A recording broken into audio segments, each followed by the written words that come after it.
El sábado es un regalo de Dios. En el principio, sus manos dieron forma a la existencia. Hizo al barro andar, dio vida y un nombre al ser creado. Terminado su acto creador, estableció un día para que el hombre y él pudieran conocerse más, el sábado. Este día es un oasis en el tiempo. Fue el primer templo en la eternidad. Sus horas son bálsamo para el cansado, un alivio a los trabajados. Su mandato es perpetuo y su ley nos lo recuerda. Cada sábado en la tierra es uno menos hacia el cielo. El sábado nos recuerda a nuestro Creador y su tiempo comienza a la puesta de sol del viernes.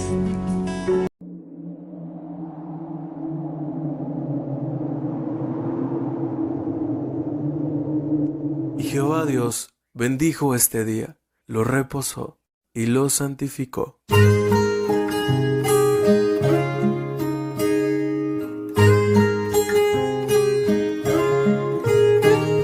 Un sábado más que llegó y siento la paz del Señor muy dentro de mí, muy dentro de mi corazón.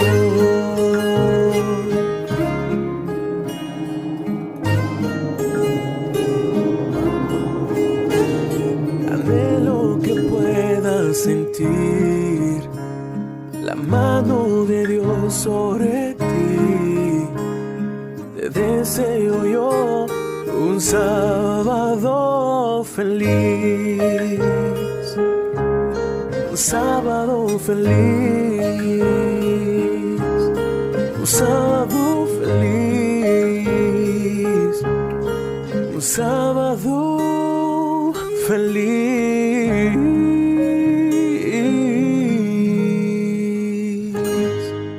Feliz sábado. Bienvenidos a la recepción de sábado.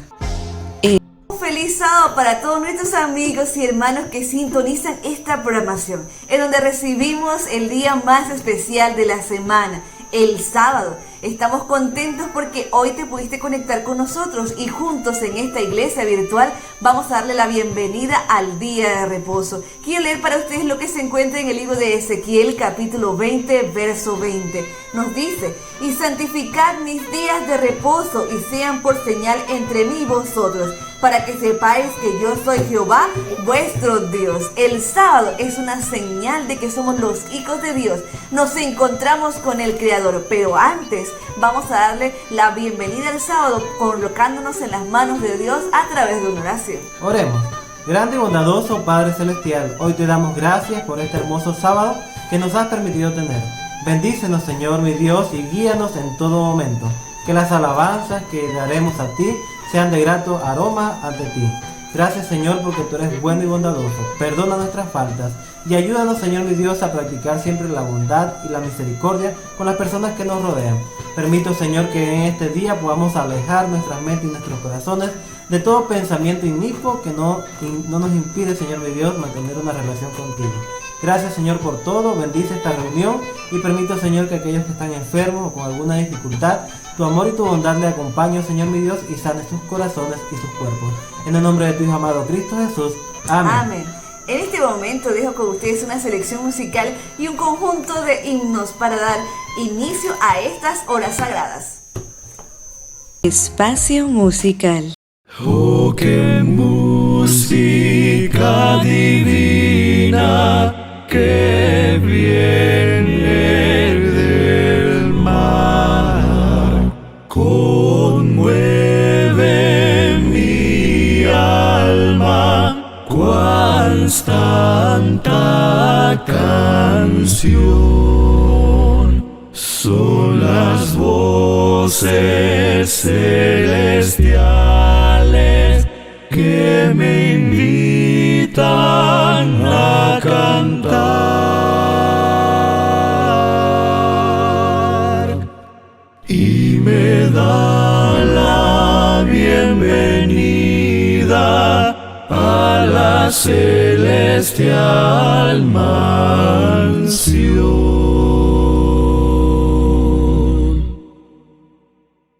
Comenzando aquí por todo y siempre, el amor de Dios te acompañará.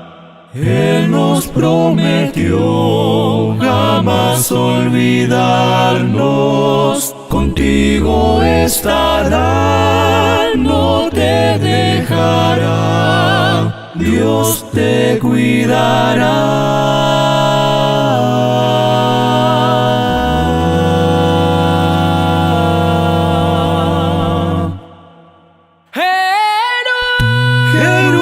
Jerusalén, caminaré por las calles de oro, podré abrazar al Maestro Jesús.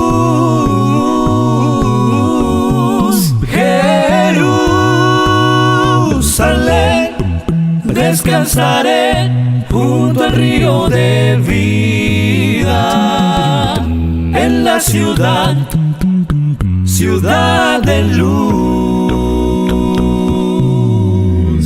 Por la vida has estado caminando sin hallar un amigo que te dé su ayuda, sin preguntar. No te desanimes, pues hay alguien que te espera con los brazos bien abiertos. Él te quiere ayudar. Sigue el camino de luz. Él es tu amigo, ven a Él, su nombre es Jesús. Te dará salvación, ven a Él sin temor, ven a Él sin temor. ¿Será que voy a aprender de mis errores? Yo debo entender que no puedo vivir sin ti, Jesús. Tus manos me han guiado y me has demostrado que ya no tengo que temer. Tu corazón será mi hogar.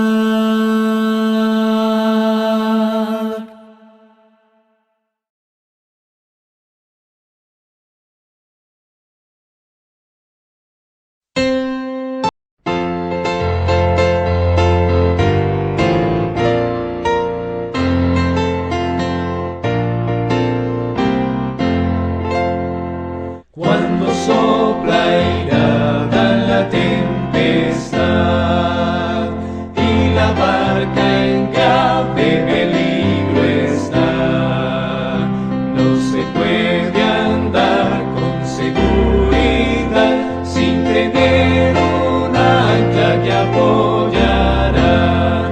Ancla tenemos que nos dará apoyo firme en la tempestad, en la roca eterna fija está, solo allí tendremos seguridad.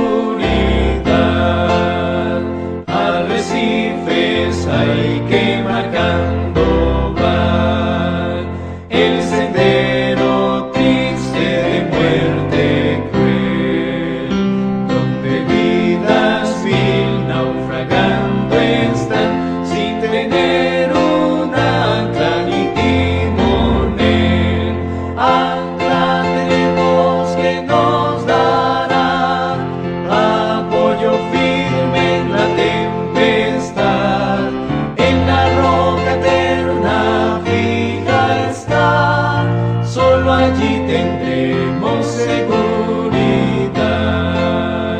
En las negras ondas de la ansiedad, cuando soplan vientos de destrucción, nuestra barca cruza la inmensidad, si el Señor llevando la protección.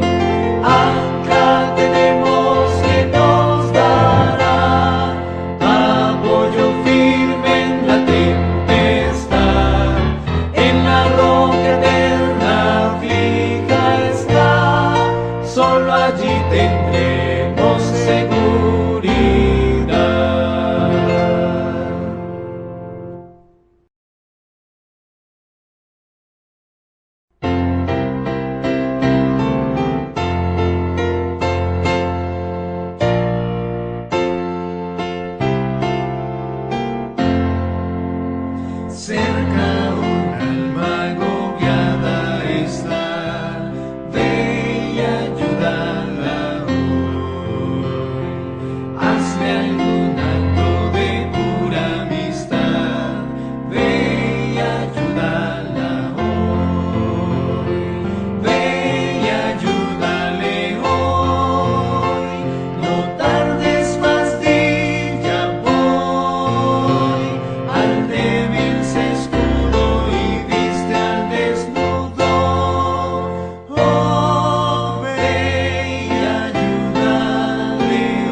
basta, Jesús, no más.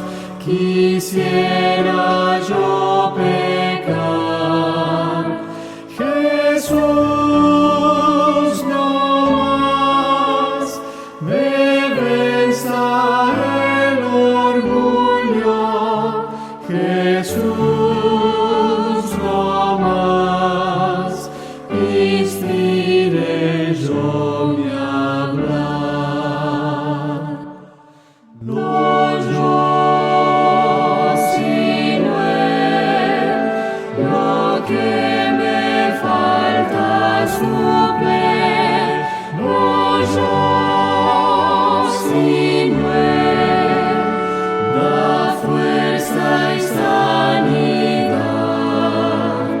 Jesús, a ti, mi espíritu, alma y cuerpo, lo rindo hoy por la eternidad.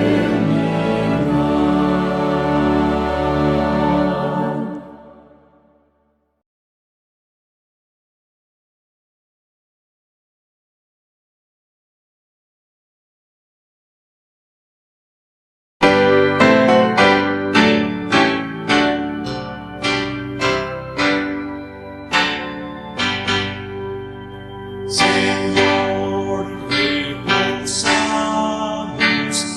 en tu santo día, en el mandato legado. Reposo buscamos, Dios nuestro, en tu ser, que así ordenaste en el Sinaí, que así ordenaste en el Sinaí. Tus hijos se acercan, oh Dios, a tu trono en santa ferviente, sincera oración, pidiendo que escuches su humilde plegaria y gocen por siempre de tu protección, y gocen por siempre de tu protección. Alienta a tus hijos que obtengan victoria, que puedan fielmente tus leyes. Cuando vinieres, Señor, en gloria, que puedan por siempre contigo vivir, que puedan por siempre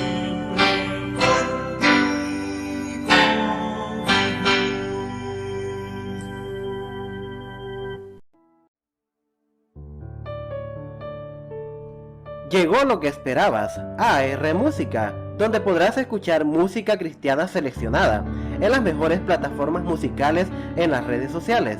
Búscanos en Amazon Music, en Spotify, YouTube Music, Apple Music y las mejores tiendas musicales en línea, colocando la palabra AR Música.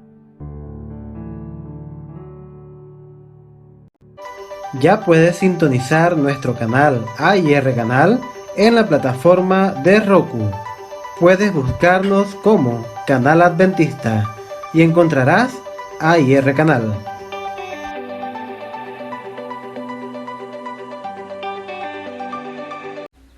¿Deseas escuchar radio y televisión adventista las 24 horas del día? Te invitamos a descargar la aplicación Radio y Televisión Cristiana Te dejamos el enlace en la descripción de este video. Ya puedes escuchar el resumen de lección de escuela sabática semanal a través de nuestro canal de YouTube, Lecciones de Escuela Sabática sin Comentarios. Búscanos en YouTube de la siguiente manera: LESSC para encontrar mayor contenido. Síguenos en Instagram, @curiosidadesbiblicasIASD. Para seguir alabando a nuestro Creador, buscamos en la palabra de Dios en el libro de Isaías capítulo 58, versículos 13 y 14, que dice lo siguiente: Si retrajeres del día de reposo tu pie, de hacer tu voluntad en mi día santo, y lo llamares delicia, santo, glorioso de Jehová, y lo venerares, no andando en tus propios caminos, ni buscando tu voluntad, ni hablando tus propias palabras, entonces te deleitarás en Jehová, y yo te haré subir sobre las alturas de la tierra, y te daré a comer la heredad de Jacob tu padre, porque la boca de Jehová lo ha hablado. Meditando en estas palabras, escucharemos el sermón para el día de hoy. Prestemos atención al mensaje de Dios para hoy. Mensaje. Y está comenzando Biblia Fácil. Este ya es nuestro segundo capítulo de esta nueva temporada, hablando sobre... Y estamos comenzando un nuevo capítulo de Biblia Fácil. Cuánto me alegra poder saludarte, tú que estás allí del otro lado, y como siempre acompañando esta nueva temporada. El mensaje de los tres ángeles es el tema de estudio de esta temporada. Y ya hemos hablado aquí en los capítulos anteriores de que hay tres ángeles que representan el pueblo de Dios en el tiempo del fin, dando un mensaje para el mundo, antes de la venida de Jesús. Ellos conocen el Evangelio eterno, mas el Evangelio, que es Jesucristo, también tiene algunos imperativos. ¿Conoces de Jesús? Teme a Dios. ¿Conoces de Jesús? Adora a Dios. ¿Conoces de Jesús? Entonces tienes que temer, tienes que adorar y tienes que darle gloria. Por eso es que este Evangelio eterno tiene que ser estudiado a más profundidad. Y hoy vamos a hablar sobre las implicancias del Evangelio eterno. El mensaje central es Cristo. ¿Más que Cristo? ¿Solo como Salvador? No, también como Creador, también como Juez. Y hoy queremos hablar sobre la expresión de Apocalipsis 14, el Evangelio eterno. Bienvenido, está comenzando Biblia Fácil.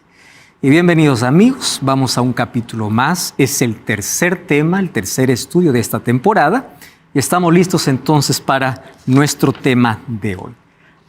Vamos a hacer una oración, vamos. Querido Dios, estamos con nuestro corazón abierto para poder una vez más entender tu palabra. Pedimos la presencia de tu Santo Espíritu que puede estar aquí en este lugar para que pueda guiarnos al conocimiento de tu verdad. Que tu palabra pueda ser exaltada, que Cristo pueda ser glorificado y al poder contemplar la belleza y la hermosura de quién es Cristo, podamos tomar una decisión de comprometernos con Él, de amarlo con todas nuestras fuerzas y de poder vivir para Él. Toma nuestra vida en el nombre de Jesús. Amén. Muy bien amigos, hoy nuestro tema será el Evangelio eterno. Sobre el Evangelio eterno venimos hablando desde el primer programa, porque ya dijimos que la base de la predicación es el Evangelio eterno, y el Evangelio es Cristo. Y el Evangelio es eterno porque el Evangelio no cambia, el Evangelio es uno solo. Hoy vamos a ver qué cosa hace que este Evangelio pueda ser eterno, ¿por qué razón? Porque cuando uno tiene en la mente de eterno es algo que no tuvo un comienzo y no tendrá un final, ¿no? Es eterno. ¿Por qué dice Apocalipsis capítulo 14 que el Evangelio es eterno? Para nosotros, en nuestro concepto, el Evangelio apenas se necesitó cuando Adán y Eva cayeron en pecado, ¿verdad? Ahí necesitaban un Evangelio, las buenas nuevas, la buena noticia. Pero ¿por qué dice que es eterno? ¿Existió después del pecado? ¿Antes del pecado? ¿Cómo es esto? Vamos al texto bíblico. Apocalipsis 14:6 dice así: vi volar por en medio del cielo a otro ángel que tenía el Evangelio eterno para predicar a los moradores de la tierra, a toda nación, tribu, lengua y pueblo. Esta expresión nación, tribu, lengua y pueblo es parecida a la de Mateo 24:14, cuando Jesús dice, será predicado el mensaje a toda nación, tribu, lengua y pueblo, a todo el mundo, y entonces vendrá el fin. Antes del tiempo del fin, ¿cuál mensaje va a ser predicado? Este de aquí. Y este primer mensaje tiene que ver con el Evangelio eterno. Muy bien. ¿Qué cosa es el Evangelio? La palabra Evangelio es un término que significa buenas nuevas. Es interesante que la palabra Evangelio es una de las palabras más mal comprendidas en el mundo. ¿Por qué razón?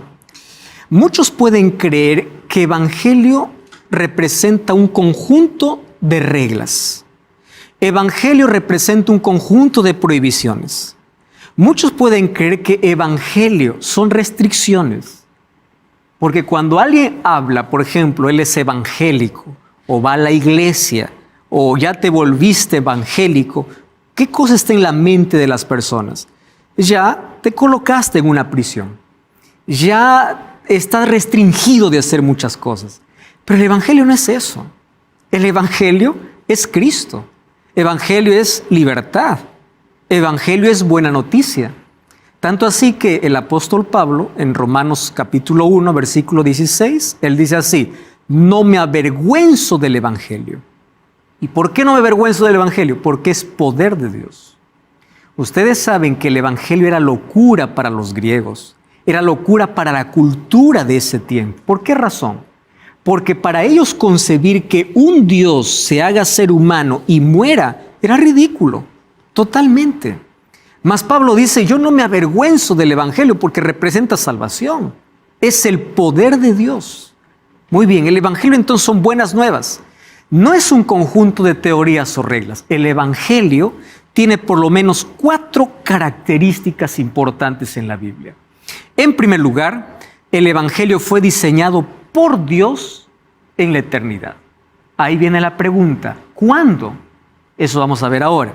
Número 2, el Evangelio fue revelado por primera vez a Adán y Eva en la entrada del pecado. ¿Notan ustedes la diferencia? Fue diseñado en la eternidad, pero fue revelado después de la entrada del pecado. Porque ahí era necesario. Número 3, la tarea del pueblo de Dios es predicar el Evangelio en todo el mundo. Y una de las cosas lindas es que el Evangelio será el tópico de estudio del pueblo de Dios por toda la eternidad. O sea, el Evangelio para nosotros es comprensible hasta cierto punto. Pero hay tantas cosas del Evangelio que necesitamos conocer y eso lo entenderemos en la eternidad. ¿Y por qué el Evangelio es tan simple y complejo a la vez? Por una razón sencilla, hablando de la simplicidad. La complejidad dejaremos para la eternidad. Hoy vamos a hablar de la sencillez del Evangelio. Primero vamos a entender cómo es que el Evangelio fue diseñado en la eternidad. ¿Por qué es eterno? Vamos a Apocalipsis capítulo 13. Apocalipsis capítulo 13, versículo 8.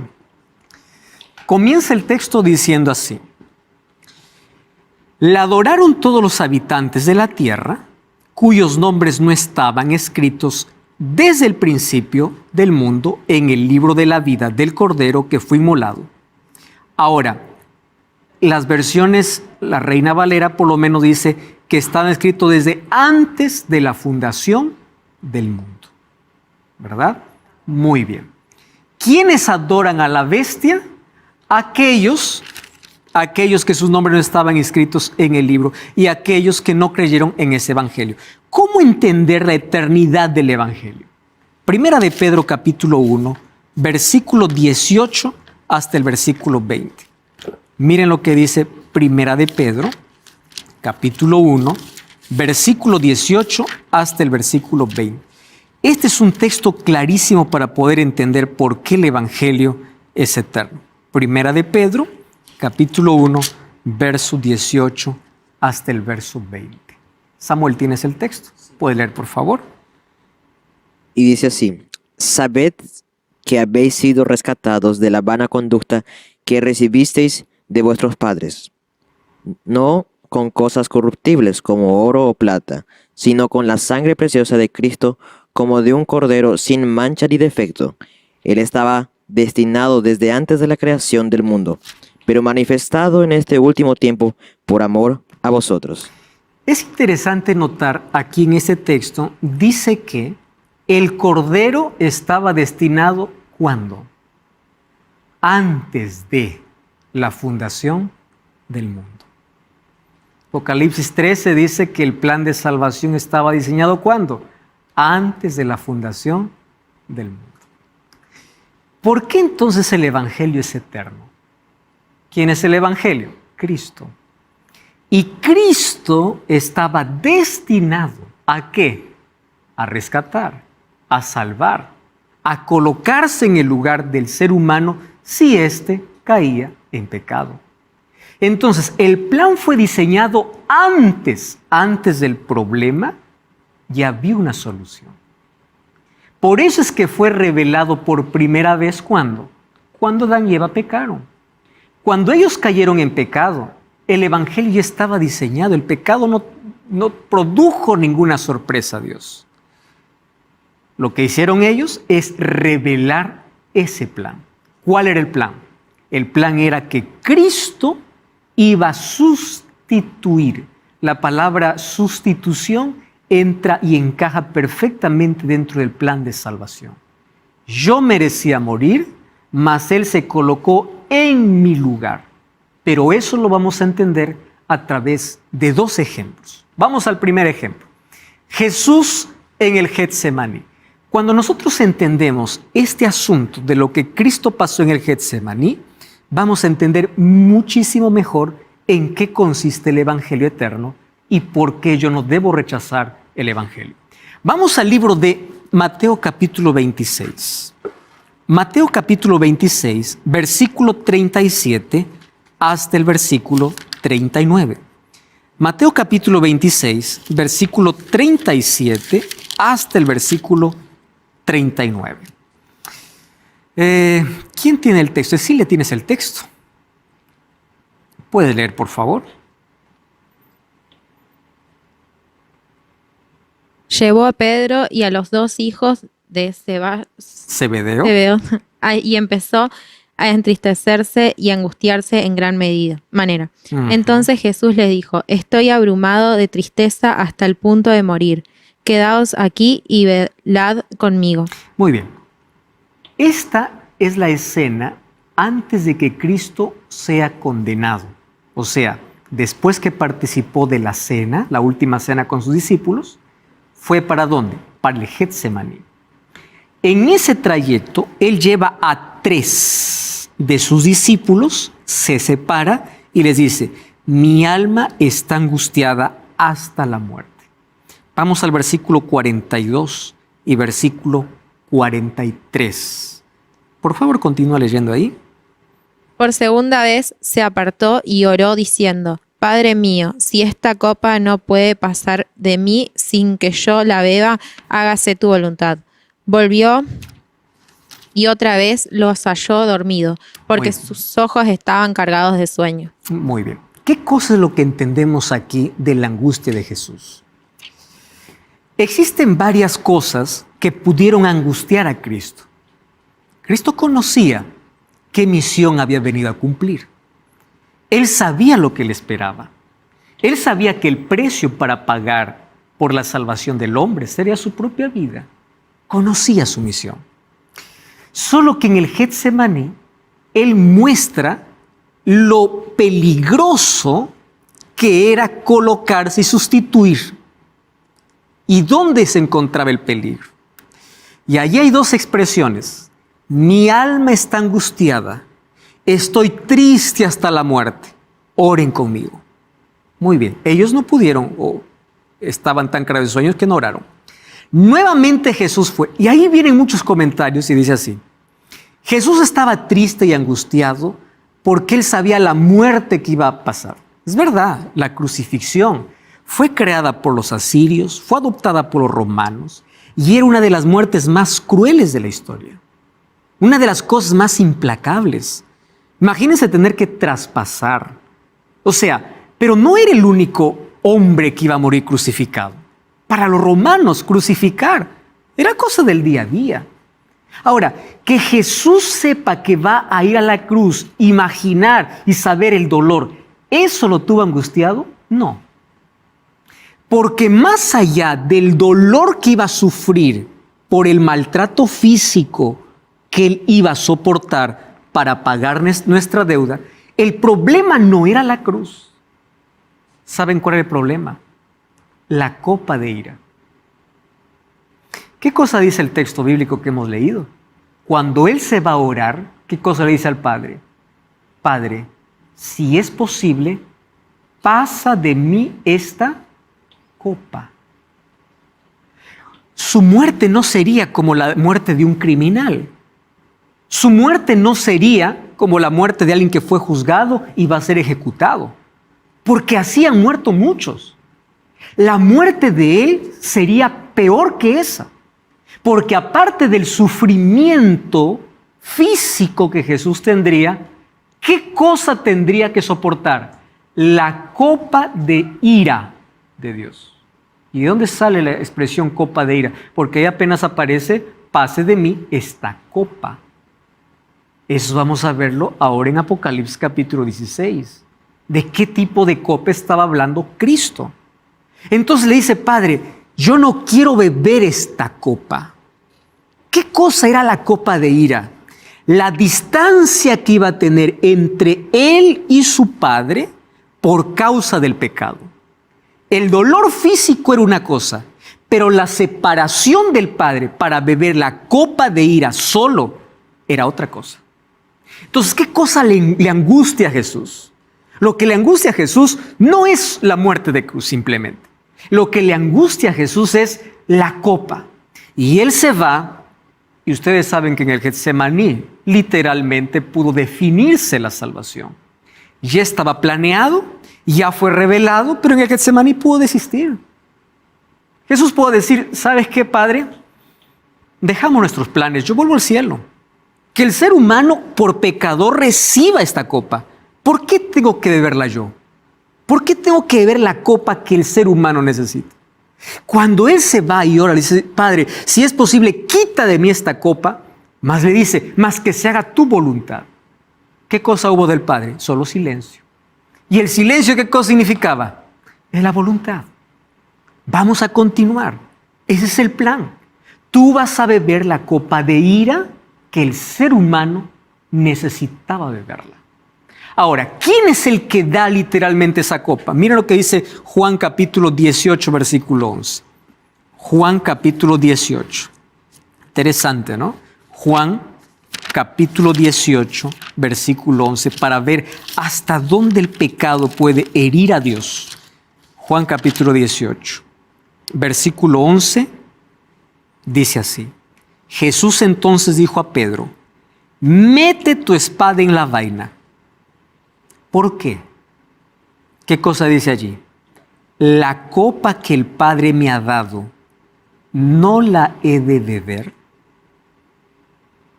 ¿Qué cosa estaba intentando Pedro? Queriendo defender a Jesús, queriendo impedir que él vaya a la cruz. Y para Cristo, después de la oración de Getsemaní, ¿qué cosa estaba claro?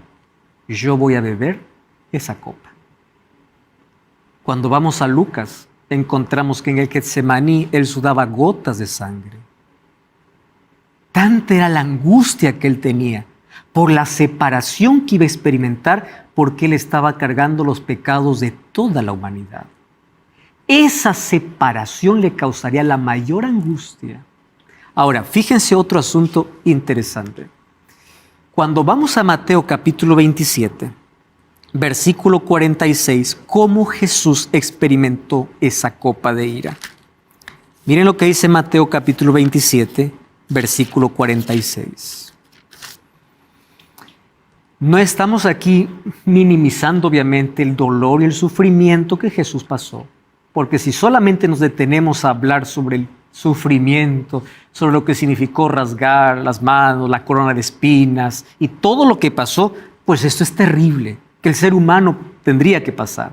Sin embargo, ese sufrimiento también lo pasaban ¿quién? Otras personas, como criminales. Jesús lo pasó como alguien que estaba sustituyendo al ser humano. Por eso es que el énfasis de su muerte no estaba en el sufrimiento físico, sino en la copa de ira que está bebiendo. Mateo capítulo 27, versículo 46, dice así: cerca de la hora novena, Jesús clamó a gran voz diciendo: Elí, Elí, lama sabactani, que significa: Dios mío, ¿por qué me has desamparado? ¿En qué consistía esa copa de ira que Cristo iba a experimentar? La separación del Padre por causa del pecado, a tal punto de sentirse totalmente solo en la cruz. Por eso es que Mateo cuenta que desde el mediodía hasta las 3 de la tarde, por lo menos, ¿qué cosa hubo sobre la tierra? Oscuridad. Y esa oscuridad fue mandada por el Padre. ¿Por qué razón? Porque el Padre no quería que nadie pueda presenciar la agonía que su Hijo estaba pasando al beber la copa de ira. Va a llegar el tiempo donde vamos a hablar sobre la ira de Dios. Y así como hablamos del amor de Dios, en la Biblia encontramos un antropomorfismo hablando acerca de la ira de Dios. Mas no es la ira temperamental como los seres humanos tenemos. No es la ira descontrolada que los seres humanos podemos tener. Mas la ira de Dios está en base a su santidad, que no tolera el pecado, que quiere destruir al pecado. Entonces, por querer destruir al pecado, el ser humano tenía que ser destruido. Pero allí se colocó Cristo, y Cristo tomó nuestro lugar, y Él bebió la copa de ira que el ser humano tenía que pasar. Jesús no vino para librarnos de la consecuencia primaria del pecado. Alguien preguntó así, me dice: pastor, si Jesús ya murió en la cruz, ¿por qué la gente sigue muriendo? ¿No? Si es que Él ya venció la muerte, ¿por qué sigue existiendo muerte hoy? Que Jesús no vino para poder librarnos de la consecuencia primaria. Jesús vino para librarnos de la consecuencia final del pecado. ¿Qué cosa es? La muerte eterna. ¿Qué tipo de muerte Cristo experimentó en la cruz? No es la primera muerte. Es la muerte donde está la copa de ira, la separación eterna. Y allí Jesús dice: Dios mío, ¿por qué me has desamparado? La agonía, la angustia, la separación fue tan oscura en ese momento para Jesús, que poco después de esa palabra, solo la fe, la confianza que tenía en ese plan que habían diseñado en la eternidad, le hace decir: consumado es, y luego: Padre, en tus manos entrego mi espíritu. Esa copa que Jesús bebió era la copa de ira de Dios contra la transgresión. ¿Cómo la bebió?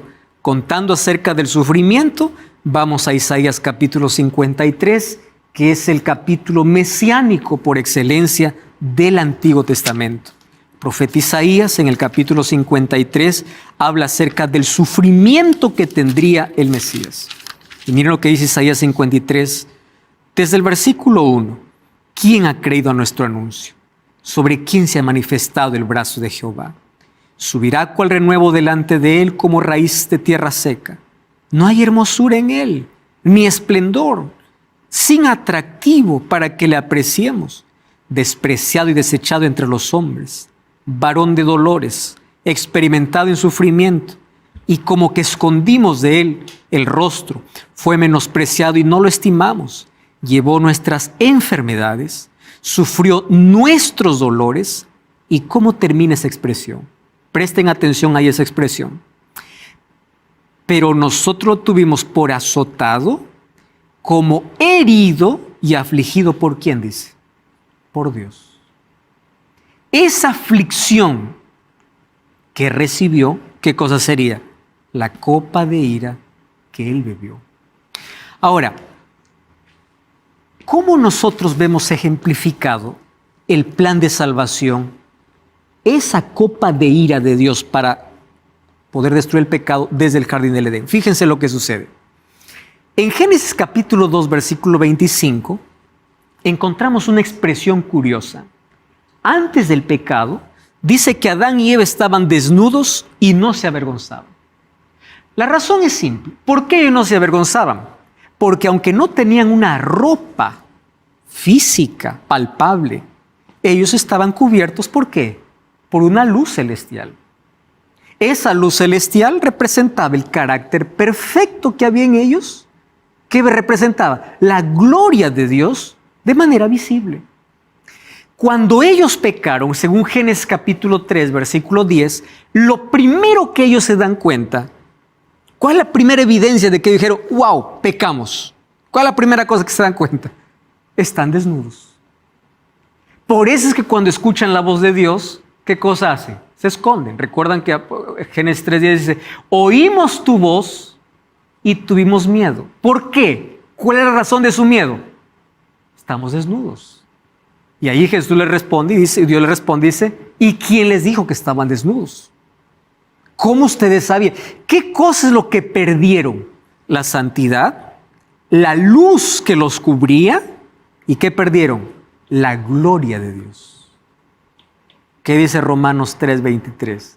Por cuanto todos pecaron y todos están destituidos de la gloria de Dios.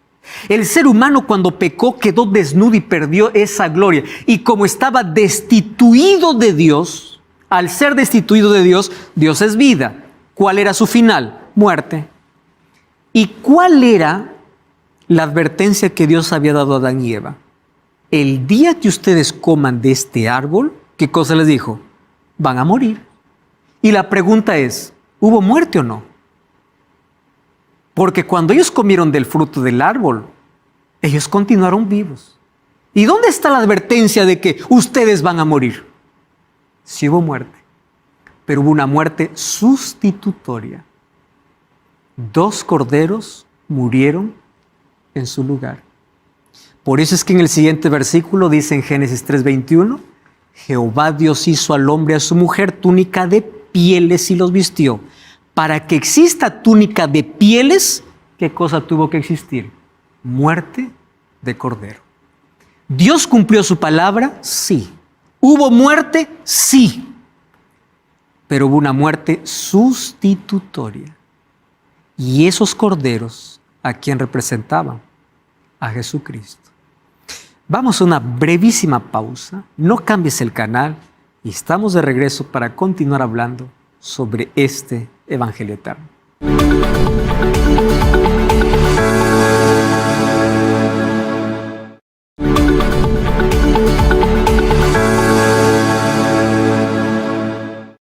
Estamos de regreso aquí en Biblia Fácil. Tú puedes acompañar esta temporada teniendo una revista en mano. Curso bíblico Biblia Fácil Apocalipsis te mostrará de manera detallada los temas que hoy estamos aquí presentando y además de eso fortalecerás tu vida. Así que puedes solicitarlo a través de nuestro WhatsApp que aparece aquí en pantalla o también a través de nuestro sitio web estudielabiblia.com. Puedes solicitarlo ahora mismo. Te recuerdo que es totalmente gratis. Muy bien, estamos hablando sobre el Evangelio eterno. Ese Evangelio fue planeado en la eternidad, fue revelado después que Adán y Eva cayeron, y cuando Adán y Eva cayeron hubo una muerte, pero una muerte sustitutoria, y a través de los corderos que morían para poder vestir la desnudez de Adán y Eva, ¿qué cosa estaba mostrando Dios para Adán y Eva? El Evangelio. ¿Qué cosa es el Evangelio? Todo lo que tú mereces, yo lo pago. Ese es el Evangelio. Cristo colocándose en lugar del ser humano para tener gracia, perdón y una nueva oportunidad de salvación. Omar tenía un comentario. Sí, un comentario y una pregunta también. Es interesante porque antes de que Dios hiciera esas túnicas, ellos buscaron cubrirse con ramas y muestra el esfuerzo que muchas veces las personas hacen a través de las religiones y las obras, queriendo llegarse a Dios, siendo que es solo a través de la sangre del Cordero, que fue inmolado desde antes de la fundación del mundo, que podemos llegarnos a Dios. Ahora la pregunta es, la Biblia deja clara en todo momento que solo hay un Dios. La propia ley dice, escucha Israel, tu Dios es el Dios único. El propio Jesús dijo, yo y el Padre somos uno. Ahora, cuando Él hace ese clamor, Dios, ¿por qué me has desamparado? En cierta forma es como conflictivo en relación a la divinidad La relación, de Jesús. ¿no? Es interesante, Omar, y tu pregunta es muy puntual e interesante. Cuando Jesús estaba en la cruz bebiendo la copa de ira del Padre, Él estaba absolutamente como hombre. Para poder morir y para poder beber la copa, Él tuvo que ocultar completamente su divinidad. Todo su sufrimiento en la cruz fue como 100% hombre. Y el clamor que expresó ante el Padre era como si el mismo hombre estuviese muriendo. Por eso es que Él dice, Padre, ¿por qué me has abandonado? Entonces, en ese momento, Él experimenta la distancia del Padre. Y ahí parece el conflicto, ¿no? Como que siendo uno, aquí parece que el Padre lo desampara. Es que ahora el Hijo estaba totalmente solo, ocupando el lugar que el ser humano debería ocupar. Y al ocupar el lugar del hombre, Él ya no estaba más con ninguna sombra en ese momento de su divinidad. Y es por eso que Él dice, ¿por qué me has abandonado? Eso era nuestro destino, ¿no? Eso era lo que nosotros teníamos que pasar. Ahora, allí en el jardín del Edén, ustedes, yo no sé la experiencia que algunos de ustedes tienen. Una cosa es ver un animal muerto, pero otra cosa es ver morir, ¿verdad?, a un animal. Yo creo que el corazón más insensible tiene lástima, pero yo quiero que piensen por un momento. Para ese momento, ellos ni siquiera sabían que existe la palabra muerte. La muerte estaba fuera de su concepto. Había solo vida. Era la primera vez. Ustedes imaginan la imagen. Yo no sé si ustedes alguna vez cuando tuvieron una imagen tan chocante, cierran los ojos y continúa la imagen. Y ustedes pueden pasar tantos años en la vida y parece que la imagen queda porque fue una imagen tan chocante. Ustedes imaginan la imagen de Adán y Eva, la imagen que quedó grabada en la mente cuando ellos vieron morir el primer cordero. Antes no existía muerte. Ahora, lo peor es que allí cuando viene para que Dios los pueda vestir, allí fue Adán mismo que tuvo que sacrificar ese cordero. Adán, toma el cuchillo, o no sé qué instrumento era, toma. Tú rasga ese animal. Yo sí, tú. ¿Ustedes se imaginan la mano temblando de este hombre y al ver por primera vez la sangre saliendo, al ver morir un animal inocente? Con esas pieles yo te voy a cubrir tu desnudez. Pero quiero que sepas que ese símbolo representa a alguien que va a tomar el lugar del ser humano porque lo que acabas de hacer trajo la muerte. ¿Por qué lo sabemos eso? Porque en el sistema de sacrificios del santuario, que era la sombra del verdadero sacrificio de Jesús, quien mataba al animal, que era la ofrenda por causa del pecado, no era el sacerdote, era el propio pecador, que agarraba el cuchillo y sentía el dolor de poder estar maltratando y desangrando, matando a un animal que moría en su lugar. Miren, ven, si nosotros tuviésemos más conciencia del precio que Cristo pagó por nuestro pecado, nosotros odiaríamos más el pecado. Hoy el pecado es considerado como algo tan simple, ¿no? Tan leve. Peco, perdón. Comienzo a jugar incluso con el pecado. Pecado para algunos no pasa de ser un concepto solamente religioso. El pecado puede ser ofensa. Si alguien dice estás en pecado, alguien puede ser ofendido. Pero el pecado trajo la muerte de Cristo. Trajo que Cristo pueda beber la ira de Dios. Y esa copa de ira lo vamos a ver de aquí en breve, de qué se trata. Juan 19, 23 y 24 dice así: Cuando los soldados hubieron crucificado a Jesús, miren lo que sucede. Tomaron sus vestidos y lo hicieron 4 partes. ¿Qué tomaron? Su túnica, lo cual era sin costura. Dijeron entre sí, no la partamos, sino echemos suerte sobre ella. ¿Cuál es la imagen que tiene Jesús en la cruz? La imagen de Adán y Eva después de pecar.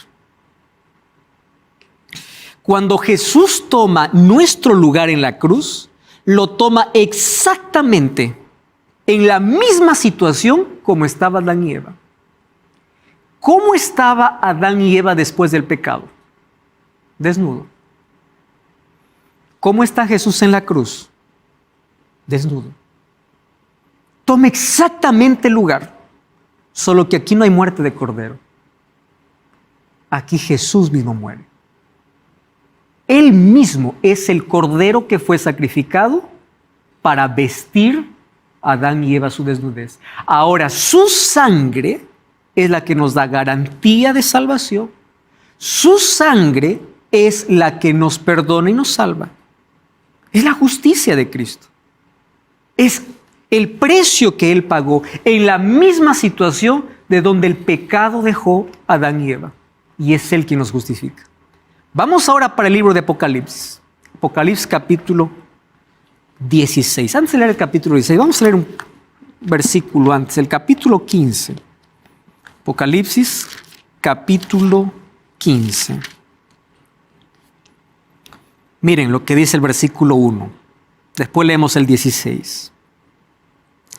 Vi en el cielo otra señal grande y admirable, 7 ángeles con las 7 plagas postreras, porque en ella se consumaba, ¿qué cosa dice que se consumaba? La ira de Dios. Vamos al capítulo 16. 16:1. Oí desde el templo una gran voz que decía a los 7 ángeles, id y derramad sobre la tierra las 7 copas de la ira de Dios.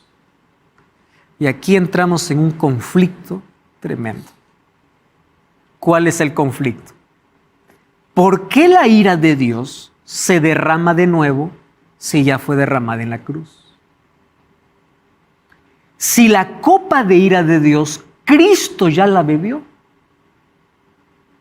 ¿Por qué aquí aparece nuevamente la copa de la ira de Dios manifestada en 7 plagas sobre la tierra? Cuando entendamos esto, vamos a tener una comprensión mucho mejor del Evangelio. ¿Qué cosa es lo que sucede aquí? Fíjense aquí. Cuando estos ángeles derraman sus copas de la ira de Dios sobre la tierra, dice que hay un grupo que no bebe la copa de ira de Dios. ¿Recuerdan el texto de Apocalipsis 14? Vamos a volver a capítulo 14. Apocalipsis capítulo 14, en el mensaje de los 3 ángeles que nosotros estamos estudiando. Apocalipsis 14. Vamos a leer el versículo 9 y 10. Tercer ángel le siguió diciendo, si alguno adora a la bestia a su imagen y recibe la marca en su frente o en su mano, ¿qué dice? Él también beberá, ¿qué cosa beberá? Del vino de la ira de Dios que ha sido vaciado puro en el cáliz de su ira y será atormentado con fuego y azufre delante de los ángeles y del Cordero. Presten atención aquí. La ira de Dios ahora se derrama sobre aquellos que no obedecieron el mensaje del primer ángel y del segundo ángel. ¿Cuál es el mensaje del primer ángel? El Evangelio eterno, Cristo. ¿Cuál es el mensaje del primer ángel? Teme a Dios, adora a Dios, da gloria a Dios. Si es que dice, tú no obedeces el mensaje del primer ángel y el mensaje del segundo ángel, ¿cuál es? Ha caído Babilonia. No participes de su adoración. No participes, porque si tú participas, también beberás de la ira. Quiere decir que aquellos que no beberán de la ira de Dios son aquellos que aceptaron el Evangelio eterno, aceptaron a Cristo como su Salvador. Ellos no beberán de la ira. ¿Por qué? porque al aceptar a Cristo como mi Salvador, Él se coloca delante de mí y Él ya bebió de la ira de Dios por mí. Cuando yo no acepto a Cristo como mi Salvador, yo estoy despreciando el sacrificio de Cristo en mi favor. Y cuando desprecio el sacrificio de Cristo no tiene efecto en mi vida. Y como no tiene efecto en mi vida, ¿qué va a pasar conmigo? Yo beberé en carne propia la ira de Dios. Entonces tenemos dos opciones.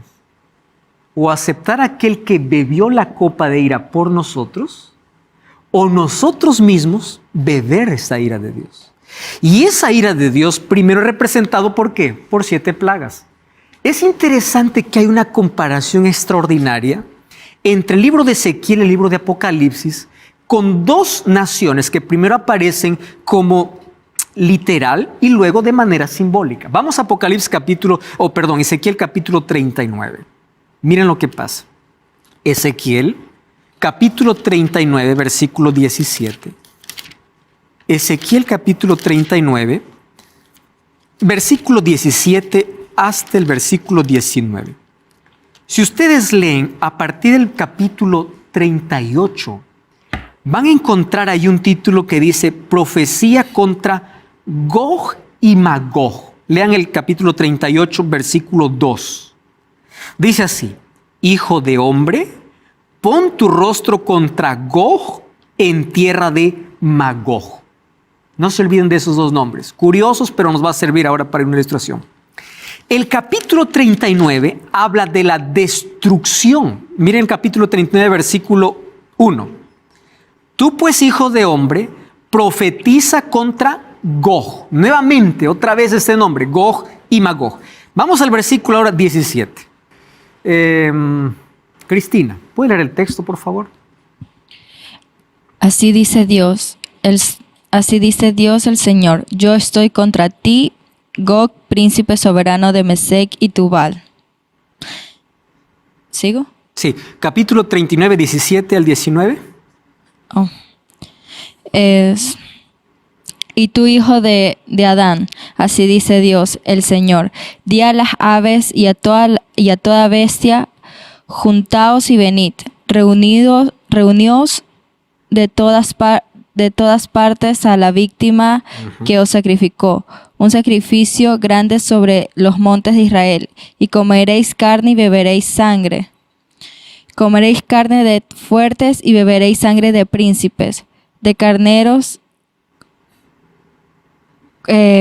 corderos, machos cabrios, bueyes, toros, todos engordados en Basán. Muy bien. Fíjense, a ver, quiero que coloquen en la mente la ilustración que está, nuestra ilustración, el juicio que viene contra Gog y Magog. Dice así: aves de los cielos y todos vengan a comer la carne de un sacrificio. Ojo con la palabra sacrificio. ¿Sacrificio de quién? Carne de los gobernantes, de los reyes y de todos los desobedientes. O sea, la profecía contra Gog y Magog. ¿Quién era Gog y Magog? Gog y Magog eran 2 naciones enemigas del pueblo de Dios. El pueblo de Dios, al escuchar la profecía contra estas 2 ciudades, tendría que alegrarse porque era el pueblo que lo oprimía. Entonces, bajo la figura de Gog y Magog, ¿qué cosa es lo que promete Dios? Todos estos, que ustedes ahora son sus enemigos, luego terminarán como siendo sacrificios. ¿Y cómo era un sacrificio? Para que haya un sacrificio, ¿qué cosa tenía que ver? Muerte, tenía que ser despedazado, tenía que ser quemado. Así eran los sacrificios. Entonces dice, toda esta gente será como sacrificios. Y a las aves del cielo puedo decir que vengan y beban, coman su carne, beban su sangre. ¿Por qué? Todos estarán sacrificados. Guarden esa imagen y vamos al libro de Apocalipsis 20, 7 al 9. Apocalipsis capítulo 20, versículo 7 hasta el versículo 9. Dice así: cuando los 1000 años se cumplan, Satanás será suelto de su prisión y saldrá a engañar a las naciones que están en los 4 ángulos de la tierra. ¿Qué nombre aparece nuevamente allí? Gog y Magog. a fin de reunirlos para la batalla. Su número es como la arena del mar. Subieron por la anchura de la tierra, rodearon el campamento y la ciudad amada, pero de Dios descendió fuego y los consumió. Ahora, atención aquí. ¿Cuál era la profecía en Ezequiel? Todos estos serán muertos y quedarán como sacrificios, despedazados. La misma figura se usa en Apocalipsis para representar ¿a quién? A quienes están fuera de la ciudad. Porque dice que la ciudad de Dios está descendiendo y allí está todo ese pueblo representado por Gog y Magog. Gog y Magog, ¿quiénes son? Aquellos que no están dentro de la ciudad, o sea, aquellos que están perdidos. En Apocalipsis apenas un simbolismo de lo que en Ezequiel era una realidad. ¿Qué cosa sucede entonces con Gog y Magog? Cuando ellos se levantan para pelear, viene fuego y los destruye y los acaba. Ahora, ¿por qué razón? Gog y Magog representa al pueblo impío, aquellos que no están dentro de la ciudad por no haber aceptado a Cristo como su sacrificio. Y por no aceptar a Cristo como su sacrificio, ellos mismos finalmente fueron el sacrificio. En otras palabras, alguien que no acepta a Cristo como aquel que bebió en su lugar la copa de la ira de Dios, finalmente él solo terminará bebiendo de esta copa de ira. ¿Qué cosa es el Evangelio? Aceptar a Jesús. Hebreos o Juan 3:16 dice: de tal manera amó Dios al mundo que dio a su Hijo unigénito para que todo aquel que en él cree no se pierda, mas tenga vida eterna. La muerte de Jesús fue por todos. Pero ¿por qué no todos se salvan? Porque no todos aceptaron su sacrificio. Por eso necesitamos ver el Evangelio en dos fases: en la cruz y en el santuario. ¿Qué cosa dice Hebreos 4:16? Ahora pues acerquémonos confiadamente ante el trono de la gracia para encontrar gracia y oportuno socorro. Porque si Cristo murió por toda la humanidad en el Calvario, solamente se salvarán aquellos que aceptan ese sacrificio, aceptan que Jesús bebió la copa de ira por ellos y se esconden en Jesucristo, caminan con Jesucristo, son vestidos por Jesucristo. Ellos no beberán más la copa de ira, porque Cristo ya las bebió por ellos. Y al no beber la copa de ira, ellos entonces ya no reciben ni las 7 plagas, ni la muerte segunda, que es la muerte eterna. Eso es el Evangelio, librarnos de la muerte eterna. ¿Qué cosa tenemos que hacer? Creer. Y como dice Gálatas 3:26 y 27, nosotros podemos ser adoptados a la familia de Dios. Podemos ser revestidos de Dios. ¿De qué manera? Cuando aceptamos a Cristo, incluso cuando somos bautizados, dice que somos revestidos, porque creer no es tener un concepto de que Dios existe. Creer demanda de compromiso, creer demanda de entrega, creer demanda de ser revestido de Cristo. ¿Qué cosa es creer? Creer es acción, no es un acto ideológico. Creer no es pensar que Dios existe, creer es tener un compromiso con Él. ¿Saben cuál es el problema del Evangelio que hoy se proclama? Hoy se proclama un Evangelio de perdón, pero no de pureza. Dios te perdona, pero también quiere que seas puro, porque su sangre te purifica. Hoy se habla de justificación, pero no de santificación. Y el Evangelio precioso se ha minimizado. Se ha colocado solamente a peca lo que quieras, finalmente Dios te perdona. Yo quiero que tú entiendas que el pecado hirió a Dios. Y Dios quiere destruir el pecado. Su ira no es contra el pecador, es contra el pecado. Por eso Cristo bebió la copa que nosotros deberíamos beber al colocarse en nuestro lugar. Ahora la pregunta es, ¿tú quedarás indiferente? ¿Quedarás indiferente ante ese Evangelio? Y cuando hablo de que tengas que abandonar el pecado, lo que te estoy diciendo es que Cristo es el que puede limpiarte del pecado y Él te puede hacer vencedor del pecado. Tú no puedes vencer con tus fuerzas. Tú no puedes abandonar el pecado con tu propia capacidad. Tú necesitas de ese Evangelio, de ese amor y justicia, de ese perdón y también de la pureza que Cristo quiere darte.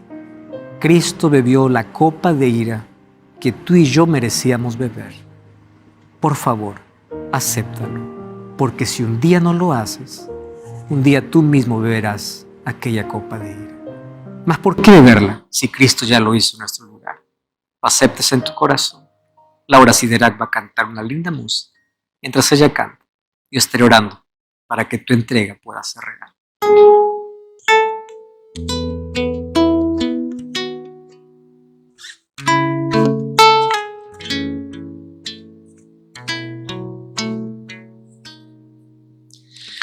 Antes del pecado ya existía un Salvador dispuesto a morir. Tan solo un sacrificio valería para rescatar al pobre pecador. Dios, al ver la injusticia tan cruel, lastimó su corazón. Y en Jesús todo dejó y descendió. Su amor nos conquistó.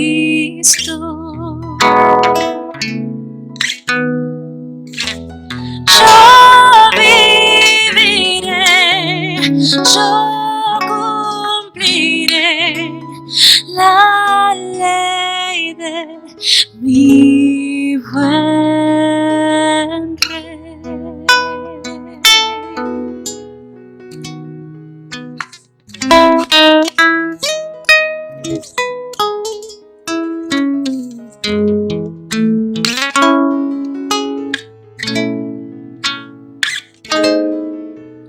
En semejanza de hombre lucharía,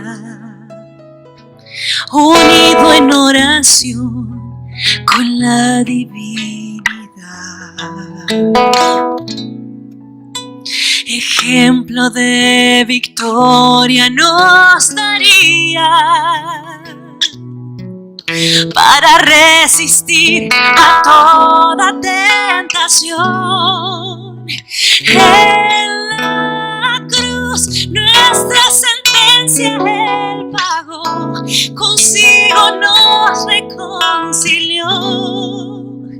Y en Jesús yo puedo ver quién puedo ser, viviendo por la fe. Yo cumpliré, yo viviré la ley de mi buen rey.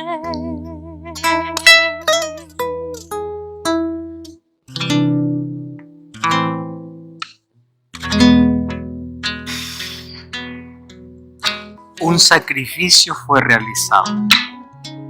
El sacrificio del Cordero de Dios. Aquel que tomó tu lugar y mi lugar. Y hoy quiero invitarte para que tú aceptes aquel sustituto, aquel que dio su vida. Juan capítulo 3, versículo 36 dice así: el que cree en el Hijo tiene vida eterna, pero el que se niega a creer en el Hijo no verá la vida, sino que la ira de Dios está sobre él. ¿No te parece curioso este versículo? Juan 3:16 dice: porque de tal manera amó Dios al mundo. Y Dios te ama. ¿Qué condiciones hay para su amor? Ninguna. Te ama a pesar de lo que seas. Pero hay una cosa que tienes que saber.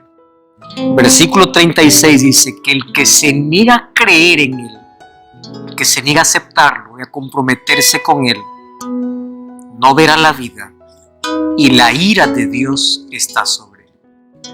Las personas no se perderán por sus grandes pecados cometidos. Se perderán por no aceptar la gracia de Jesucristo. Porque la gracia de Cristo no solo te salva, también te transforma. ¿Tú aceptas ese sacrificio en tu vida? ¿Aceptas ese evangelio eterno? Ora conmigo. Gracias, Señor, por tu palabra. Gracias por mostrarnos la belleza de aquel evangelio eterno. Hoy aceptamos a Jesucristo como nuestro Salvador. Que puedas colocar en nosotros las vestiduras de justicia. Que Cristo pueda ser el centro de nuestra vida. Y que a partir de hoy podamos caminar tomados de tu mano. Toma nuestro corazón, acepta nuestra entrega en el nombre de Jesús. Amén. Amén. Un hermoso tema hemos escuchado el día de hoy sobre el día del sábado. Vamos a buscar en el libro de Mateo capítulo 12, versículo 8, que dice así: porque el Hijo del Hombre es Señor del día de reposo. Dios se declaró Señor de este día y tú y yo somos importantes para Él. Quiero invitarte a orar por cada una de las peticiones que se han dejado aquí en la sala de chat y también por las que han quedado en nuestros corazones. Oremos, querido Dios, buen Padre Celestial, en este día de sábado te agradecemos porque tú estás con nosotros. Gracias por la programación de hoy. Gracias porque nos permitiste llevar esperanza a diferentes hogares. Sabemos que no somos buenos, que vivimos en tiempos peligrosos, pero ayúdanos, Señor, a llevar a otros esta palabra de paz, esta palabra que trae salvación. Gracias, Señor, porque nos permites andar en tus caminos. Fortalece nuestra fe. Sé con cada uno de los hermanos que vio la programación el día de hoy. Permíteles que el día de mañana, cuando se dirijan a sus iglesias, tú les puedas acompañar y todo lo que hagamos siempre sea para tu honra y gloria. Señor, en tus manos están cada una de nuestras familias. Ayúdanos, Señor, a caminar por fe, como viendo al invisible. También te suplicamos por los enfermos, por los que han escrito ya en la sala de chat, por cada familia que hoy tiene la pérdida de un ser querido, por aquellos, Señor, que aún van en el mundo de pecado. A todos ellos los pongo ante ti. También por los misioneros que llevan tu evangelio en diferentes partes del planeta. Ayúdales para que su fe no falte, para que en medio de la prueba ellos puedan encomendarse cada día a ti y puedan juntos llevar a cabo la santa comisión que nos entregaste. Permite, Padre, que este día de reposo podamos tener nuestras mentes y nuestros corazones dispuestos a servirte. Gracias por escuchar esta oración y este ruego. Quédate a nuestro lado en el nombre de Jesús. Amén. Te invitamos para que el día de mañana a las 9:15 horas de Panamá te conectes también con nosotros al culto de adoración a nuestro Creador. Recuerda, amigo y hermano, suscribirte a nuestro canal y darle un me gusta. Mi esposa y yo te deseamos un feliz sábado. Espacio musical.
Shalom, shalom,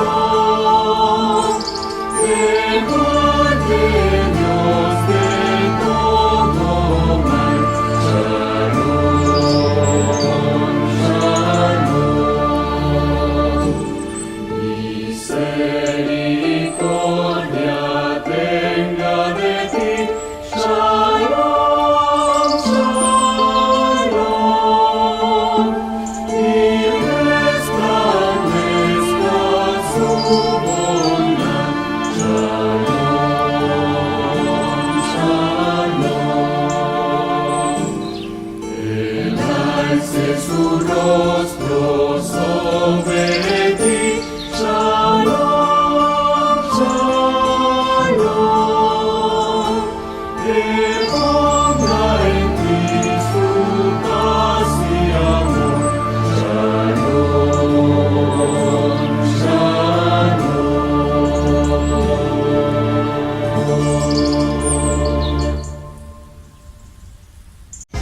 Espacio musical.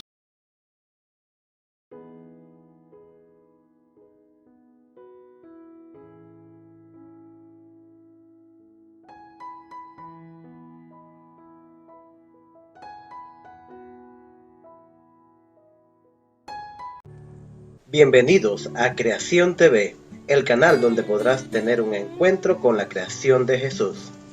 En él podrás encontrar hermosos paisajes de la naturaleza y la creación. Además podrás contemplar los beneficios de vivir en el campo.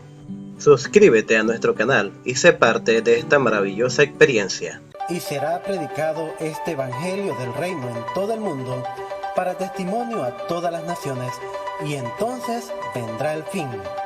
Mateos 24:14. Estás viendo AIR Canal, transmitiendo esperanza al mundo entero las 24 horas del día.